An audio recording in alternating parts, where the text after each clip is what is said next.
morning. This is the last opportunity I have to speak with you, and just right out of the gate, I want to thank you. And this is not just for myself and the other prosecutors and defense counsel, everybody in this room. I think I can, without being too presumptuous, speak on behalf of the DuBose and Tensing families. Somebody had to decide this case, and it took a lot for you to agree to do it, and especially with what happened last week, to continue to agree to do it. And whatever your verdict, we certainly appreciate it, and I want to thank you for that. Also, if there's anything, and again, I think I can speak for all of us, anything any of us did to offend you or you didn't think was proper, I don't think we did. This wasn't a, they talk about CSI isn't the way it is on TV. Neither are trials. A lot of times they portray trials as the attorneys one-upping each other and doing this and that, and it's just not the way it works. I mean, each other knows what the evidence is going to be that each side has. We let people know in advance what witnesses we're calling in a certain day, so everybody can be prepared to do the best job they can. So again, but if there's anything any of us did that you didn't like, you can hold it against us. Please don't hold it against our case. Count one is a charge of murder. What do we need to prove before all of you can sign a guilty verdict for murder? Judge Shanahan will tell you, and it's as follows. You will have to find that on July 19th, 2015, in Hamilton County, Ohio, that individual, Ray Tensing, purposely caused the death of Samuel DuBose. Well, let's go through those items. The first 3 points really aren't elements of the offense, but they're things that we need to prove in every case. First of all, the date, July 19th, 2015. There's no question that's when it happened. Sometimes the defense in a case is alibi. Somebody will say, I couldn't have done it because I wasn't even in town on that date. Well, that's not the case here, but one of the things we need to do is allege when this happened. Hamilton County, Ohio. You may have noticed we asked, I think, 3 different witnesses. Was this location in Hamilton County, Ohio? Well, the reason for that is the jury that hears the case has to be from the county where it took place. So if this crime would have taken place up in Batavia, for instance, a Claremont County would have heard the case. If it took place in Fairfield, it would have been a Butler County grand jury. But it took place in Cincinnati. That's why you citizens of Hamilton County are hearing the case. The third point is that it was Ray Tensing that did it. Most cases, that's really the key factor. Who did it? If there's a body found on the street and homicide comes to investigate it, they try to put together who is the person that did this. And again, that's not the case here. So those 3 things have been established, there's no question. But the actual elements of the offense, and even though it's one of the most serious offenses in Ohio, it's one of the least complicated. You need to find that the defendant purposely caused the death of Samuel DuBose. Those 3 points. Well, what does it mean to do something purposely under the law? Well, Judge Shanahan will define it for you. Basically, purposely means intentionally, not accidentally. There's a number of homicide charges you can have in Ohio. One is a reckless homicide, if you recklessly shoot someone.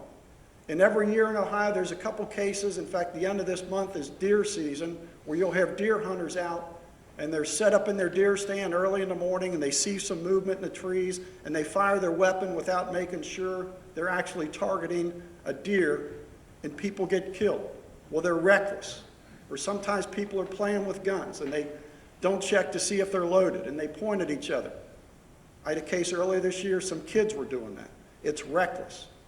Other times there's negligent homicide. Somebody's cleaning their gun, and they do something wrong, and it shoots. Well, that's not the case here, and the defendant never said that he accidentally pulled the trigger or recklessly pulled the trigger. He said, I intentionally pulled the trigger. And the definition you will hear is that purpose is a decision of the mind to do an act with a conscious intent to produce a specific result. The judge will also tell you, you may infer a purpose to cause the death of another when the natural or probable consequences of the defendant's act is to produce death in light of all the surrounding circumstances, including the weapon used and the ability to terminate life. And that's what we have here. The defendant was very clear when this happened, at the moment it happened, he pulled his firearm, he aimed at the only target he said he had, and pulled the trigger. And with that weapon, at 1 to 2 feet, only one thing can happen. He purposely causes death. Well, did he mean to do this ahead of time? It doesn't matter. There's a more serious crime in Ohio called aggravated murder. And if he was charged with aggravated murder, we would have to prove that he planned to do this. He certainly did not plan to do it, and that's why he's not charged with that. Not when he began his shift that day, not when he pulled Sam DuBose over. In fact, even when he's opening the car door, I don't believe he meant to do what he did. And we don't need to prove that he meant to do what he did ahead of time. All you need to find is that the moment he pulled the trigger, he did so intentionally, and if you so find, he's guilty of murder for that particular element. What else do we have to show? He purposely did it, that he caused the death. Well, it's obvious, but again, nothing is obvious in a criminal case, and that's why we call in the coroner. And her testimony was very clear. It was this bullet from that gun that caused the death. Now, the defense used the term a number of times. I wasn't really trying to kill him. I was trying to terminate the threat or stop the threat. Well, the coroner was clear. Her opinion wasn't that this bullet stopped the threat. It was that it caused the death of Samuel DuBose. So I don't know what the purpose of all that. In fact, a couple of the witnesses used that, and we asked them, was one of the ways to stop a threat, pull out a gun and shoot someone? Yes. So don't be confused by this language.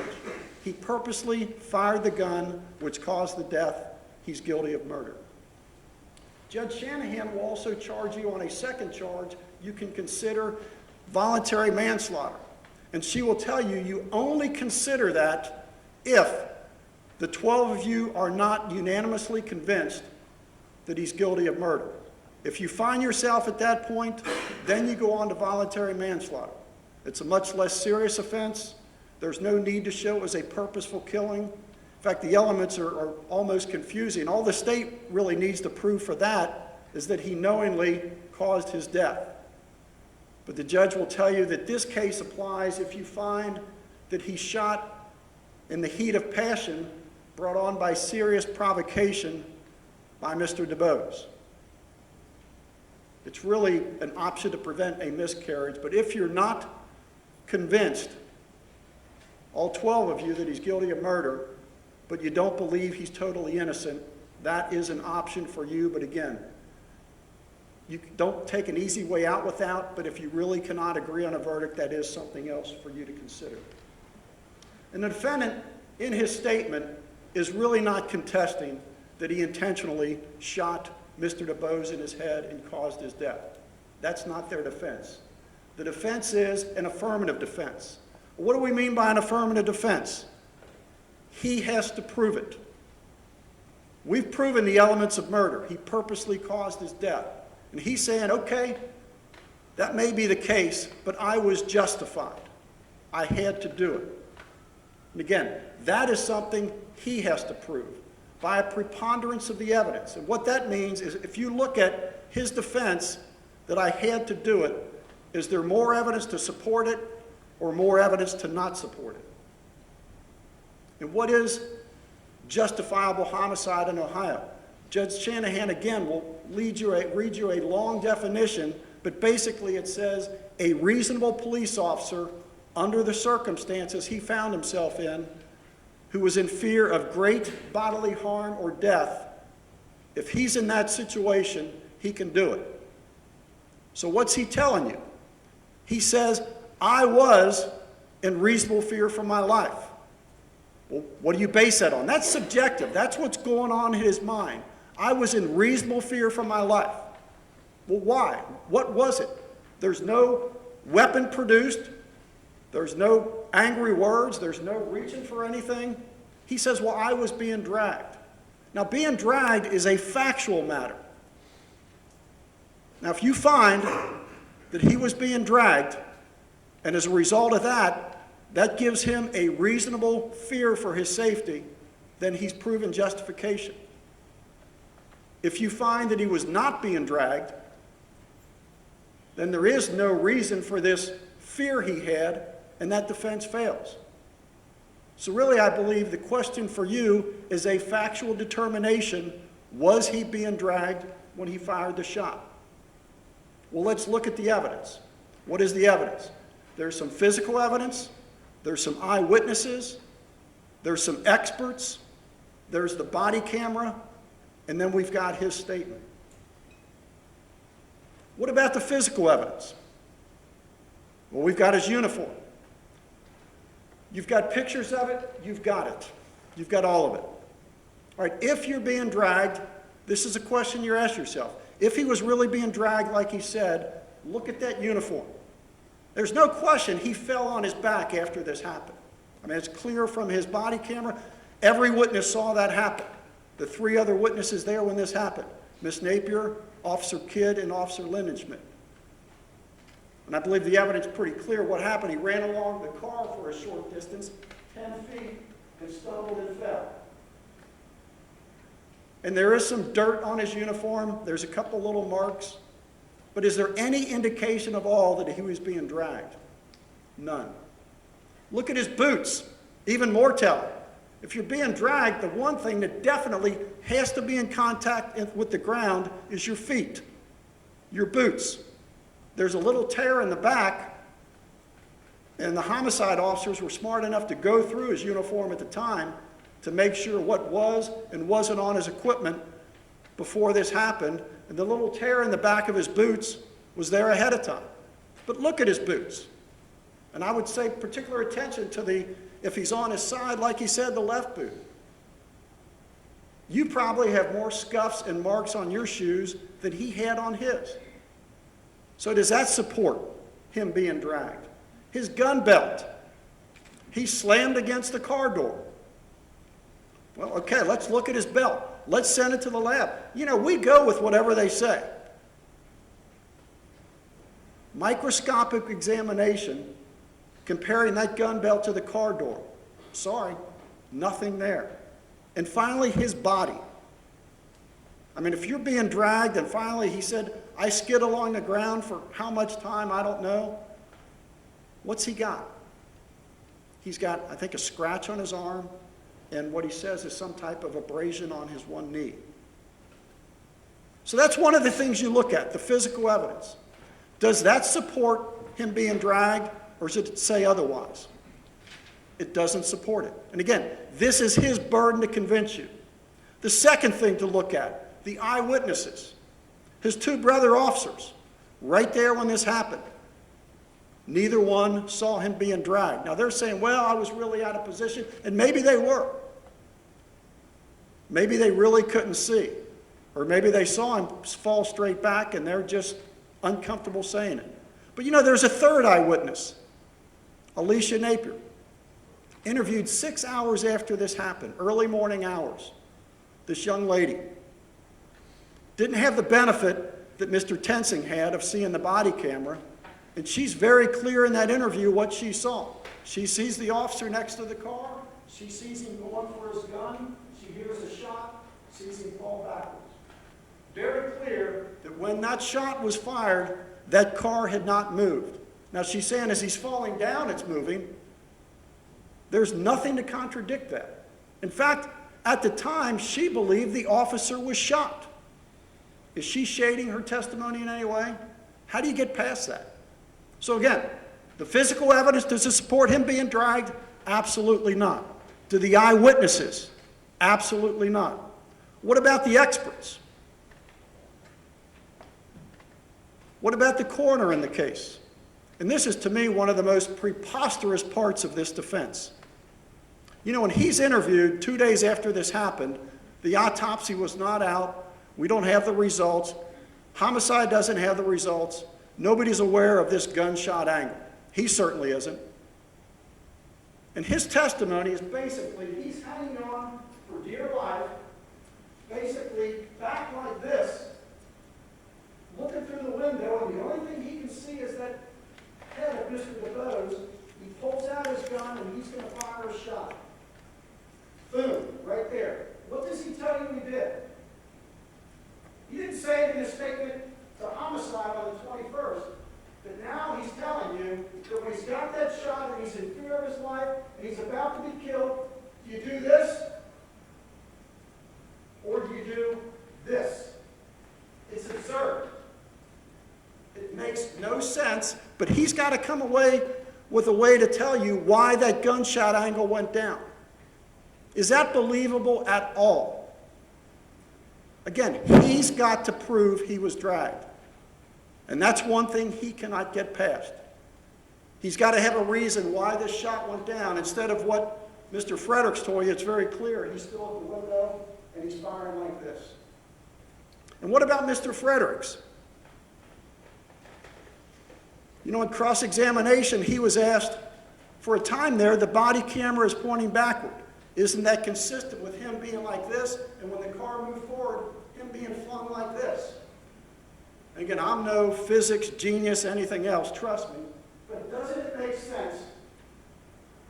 This is just common sense. If you reach in a car and it's moving forward, aren't you going to be pulled like that? And he's saying that somehow his body twisted like this. Does that make any sense at all? And when Mr. Fredericks was asked, he said no. Actually, he said if the car went backwards, the car's going like that, and your arm is pulled that way, you would be moved like this. But if it's going forward, no. You're going to be pulled to the left. They said, well, how do you explain the body camera for a short time pointing backwards? Well, again, he's the expert. He said it's real clear. He's by the side of the window, he's reaching in, and he's going for his gun. He said, this is just what his camera sees. I may still be looking at Mr. DeBose getting my gun out, but my camera is going backwards. He's the video expert. Nothing to refute that. And what else does he say in his opinion? To a scientific certainty. After everything he reviewed, 3 points. Number one, at the time this shot was fired, Mr. DeBose is in the car and Mr. Tensing is standing outside the window upright. Number one. He's convinced of that. Nothing to refute that. Number two, at the time the shot was fired, the car had just begun to move no more than 2 feet. Nothing to refute that. And number three, Mr. Tensing was not dragged. So again, I ask you, do the experts support the defense that he has to prove? Absolutely not. The fourth thing, the body camera. And I don't care if you watch it in fast speed or in the slow motion speed, does that support him being dragged? It absolutely destroys it.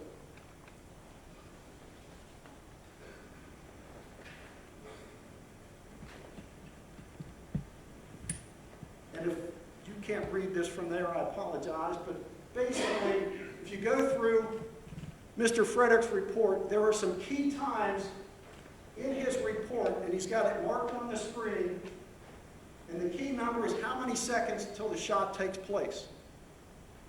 At the one point, you see Mr. Tensing's hand on the roof of the car, and it's leaving as it's starting to go into the car. 2.4 seconds until the shot is fired. Nothing has happened at that point.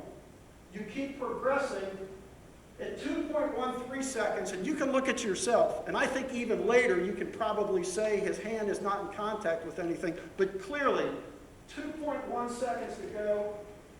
His right hand is now not visible. His left hand is in the car, in front of the steering wheel, not touching anything. At that point, he's clearly not being dragged. At 1.22 seconds, less than 1 second later, you can see the gun in the screen. And I'm just looking at the parameters. And what does he say happened in less than 1 second? In less than 1 second, he tells you his hand is hung up in the car. First that happens, and then the car starts to pull him down, and then he sees himself falling down, and then he feels himself being dragged, and then he's thinking, my God, I'm going to get killed.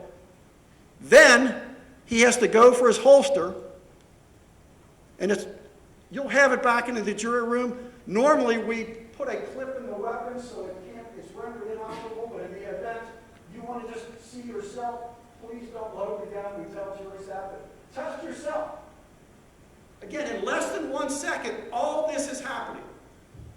His hand is stuck, pulled down, on the ground, feet on the ground, he's lost his footing, he's being dragged, he's going to be sucked under, and even at that awkward position, he's able to do the double manipulation of the holster and get the gun up. In less than 1 second. It's impossible. It is physically impossible. But that's what he says happened. In fact, there's no question, from the time his right hand leaves the roof until the gun appears, the second his hand left that roof and his other hand is going in, he's got to be already going for his gun, because he's able to draw it and bring it up in a little over a second.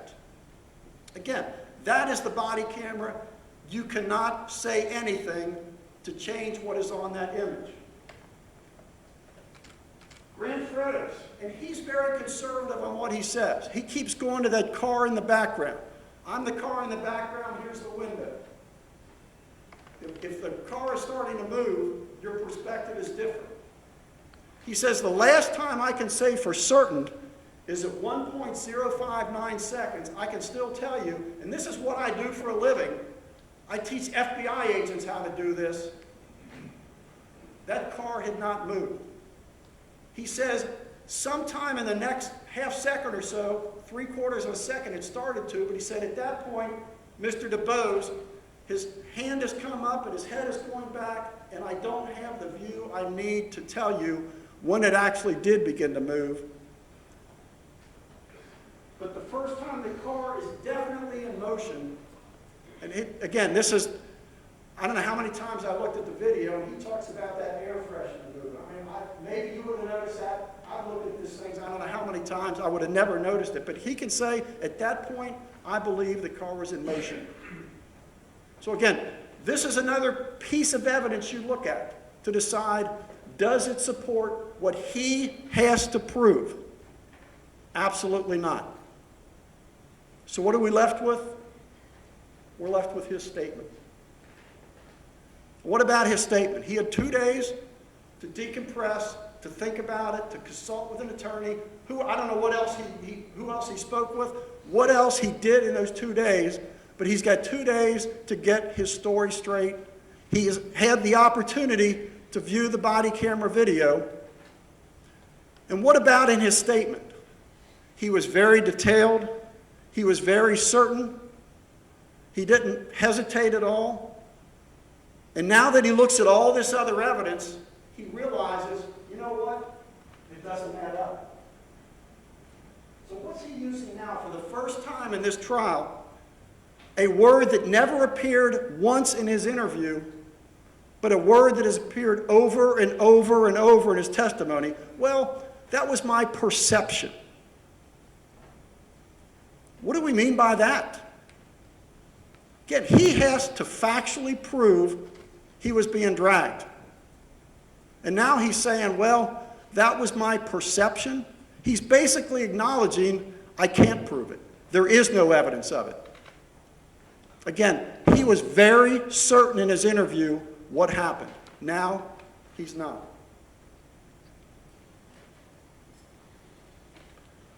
In closing, there's 2 things this case is not about. And this was a big part of your questionnaire, and it's a big part of the voir dire process. This isn't about being pro-police or anti-police. It's not about pro-Black Lives Matter or anti-Black Lives Matter. This is about what this officer did on this date under these circumstances. This officer, this date, under these circumstances. And one of the most significant things that came out in this trial, it was very early on in the trial, you've got 2 other police officers there that are aware of this stop. No front license plate, slow to stop, they pull up, they're going to walk out and back up, and all of a sudden they see their officer. Officer Kidd actually saw Tenzing lunge into the car. They both hear the shot. What's the first thing they asked him when they got to the top of the street? Officer Kidd, did he have a gun?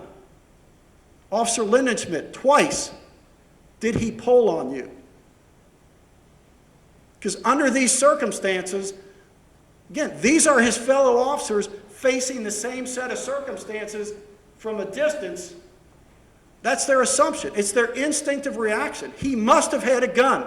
He must have pulled on you for you to do what he did. Well, no, I got tangled up in the car. You know, we have, unfortunately, hundreds of police officers a year across the United States are confronted with situations where they have to shoot someone. And in 99% of them, the person they shoot is either coming at the officer with a knife or with a gun or what appears to be a gun, or when they're told to show me your hands, they're going like this, or they're reaching under the seat. And that's why 99% of the time, when a police officer shoots someone, it's justified. And had Mr. DuBose reached for a gun or come at Tenzing with a knife or done anything to indicate he was a threat, this would be justified. All he did was, for whatever reason, shut the door and started to turn on the key. And for that, he was shot in the head and killed. And something else this isn't about is Mr. DuBose. Defense through great lengths, 4 different witnesses, they asked about the marijuana in the car. What's that got to do with anything? And maybe they'll say, well, it's why he wanted to get away, because he had this money and these drugs. Was he a weed dealer? I think so, based on this evidence. They put him on trial. And if this was a trial against him for being a weed dealer, I'd say guilty. He's got money. He's got drugs. Does that mean it's okay to shoot him in the head and kill him?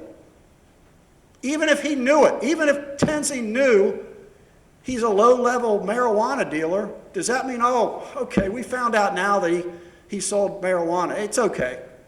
It's all right that you shot him. No. But he didn't know any of that. What's that got to do? You know, this defense is about his state of mind. Tenzing.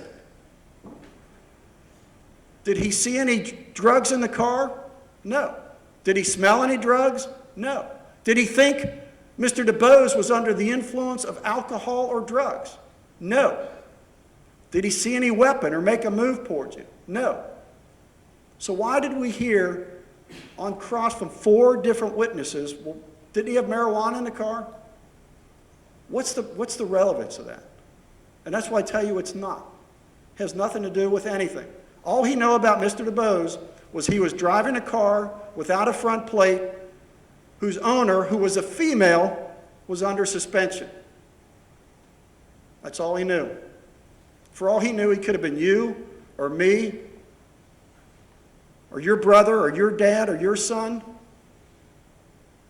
And what if it was under these circumstances?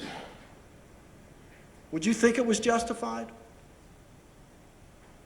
Would you think he was only doing his job? Would you think he had no other option than to shoot your brother or your son or your dad in the head?